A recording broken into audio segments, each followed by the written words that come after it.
Wala nang maraming paligoy-ligoy pa, diretso sa punto na. Maiksi lang ang komentaryo, pero diretso sa punto. Maraming kuro-kuro, may tiwali, may totoo. Dito, sa puntong diretso tayo. Punto, diretso. Mga kabunyog, mga kababayan, pag-usapan natin tong ilang mga issues, ano? Ha?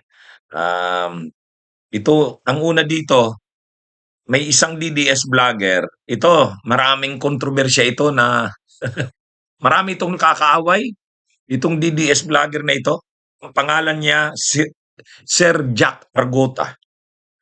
Itong si Sir Jack Arguta, ah, ah, person with disability ito, PWD. Hindi naman natin to iniinsulto, siyempre discrimination yan. Pero ang problema dito, masyadong mayabang.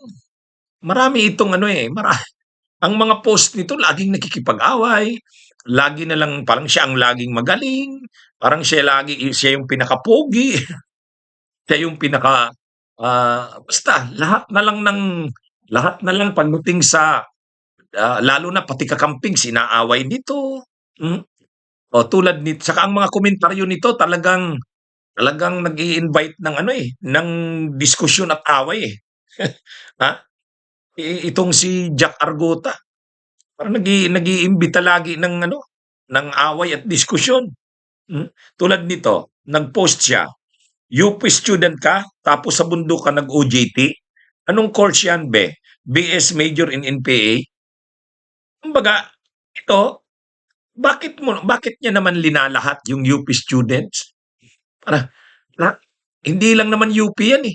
Mayroon din naman mga galing sa Ateneo, mayroon din galing sa UST, galing sa na nag-i-NPA. Saka kung mag-NPA mang mga yan, sarili namang desisyon nila yan.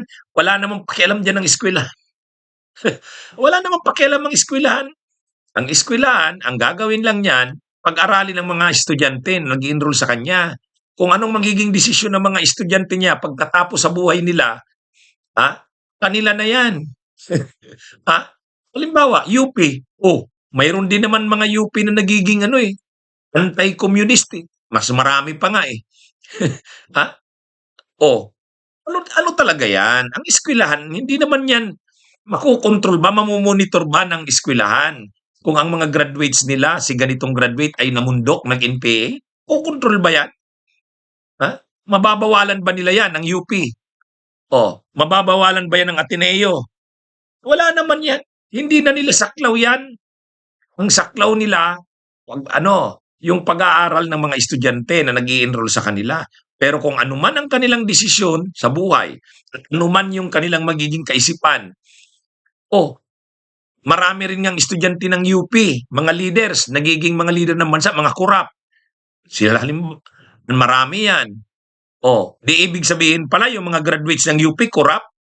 Napaka yan eh. Hindi mo dapat dinadamay dito yung eskwelahan. Kaya nga nag-react agad si Tuesday Vargas. Do not drag the name of the school into your feeble-minded arguments. Hindi NPA ang mga scholar ng bayan. Huwag po tayong mananiniwala basta sa ganitong kwento. Nakakahiya ka, kuya. Kilala mo kung sino ka. Hindi niya naman pinangalanan ni Tuesday Vargas. Pero yun na nga mga kabunyog, mga kababayan. Ito kasing Jack Arguta na ito, laging natutuwa siya. Natutuwa itong DDS vlogger na ito na nakikipag-away siya. Natutuwa siya na marami siyang binibira na mga lalo kakampings at saka mga pro-Marcos. Siya? May halong pambabastos. Kapag sinagot siya, natutuwa siya dyan. Kaya nga sabi rin ito ni Tuesday Vargas, your whole following is based on rage bait. Hindi ako bababa sa level mo. Mapagod ka sabi ng Laos. Total yan ang huli niyong baraha, ng mamahiya. Lagi nga namamahiya ito eh.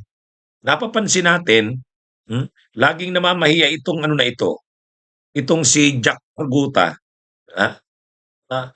Hindi man lang siya, okay naman yun kung DDS ka.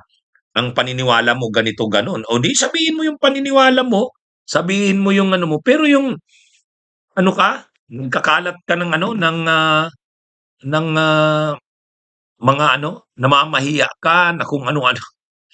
Kaya lang yun ang kanyang ano, yung kanyang hilig. Kaya medyo napiko na rin itong si Tuesday Vargas, pinagtanggol yung UP mismo. Tama naman yung point ni Tuesday Vargas. Huwag mong i-drag yung pangalan ng paaralan. Kung mayroon mang napabalita na nag-NPA na mundok, graduate ng UP. Oh, anong pakialam ng UP doon? Ha? Ginagawa niya kasi ginagamit yung pangalan na UP, parang 'pag sinabi mong UP ka, ano ka, nagpo-produce ng mga NPA. Hindi naman gano'n 'yun, eh. Nagpo-produce din naman ang UP ng mga diktador. Nagpo-produce din naman ng mga graduates na ano rin, mga DDS, Duterte. Oh, sa gabinete ni Duterte marami ring graduate ng UP. Oh, mga DDS hanggang ngayon. Oh, ibig bang sabihin niyan ang UP DDS? Hindi naman gano'n 'yun. Kaya ano rin 'to, napapansin ko rin itong Jack Arguta na ito, medyo matindi itong mamahiya, eh. Bagay gano'n ang ugali ng maraming DDS gano'n, gusto nila gano'n, bardagulan, siraan. Kaya lang, medyo napiko na nga ito si Tuesday Vargas. Sabi niya, "Wag mong i-drag ang pangalan ng eskuwelahan. Hindi naman wala namang pakialam ang UP diyan at saka wag mong sabihin ng mga scholar ng bayan, kasi ang mga graduates ng UP, ang tawag diyan scholar ng bayan." Hmm, ngayon wag sabi ni Tuesday Vargas, "Wag mong lahatin na 'pag scholar ng bayan NPA." Tama naman. Pareho din naman na may mga graduates din ng UP na hindi naman nag-i-NPA, hindi naman leftist, rightist naman. Marami rin diyan, marami rin diyan. Mas marami pa nga 'yun, anti-communist. Marami 'yun. Oh, kaya ano 'yan, eskuwelahan, diyan ka nag-aaral, natututo.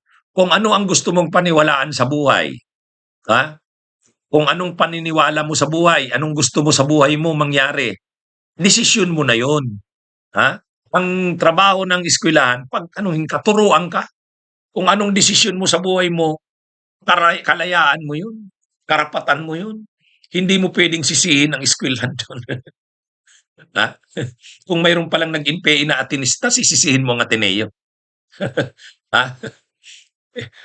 Ano 'yan, eh, eh, di papaano pala yung naging corrupt din na Atenista? Oh, sisisihin mo pa rin ang Ateneo.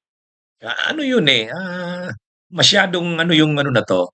Kaya naunawaan natin si Tuesday Vargas, bakit hindi niya na napalampas yung comment nitong DDS na ito. Kasi lagi nga ito, eh, laging nagko-comment 'yan, may maaanghang ang mga comments niyan, hmm.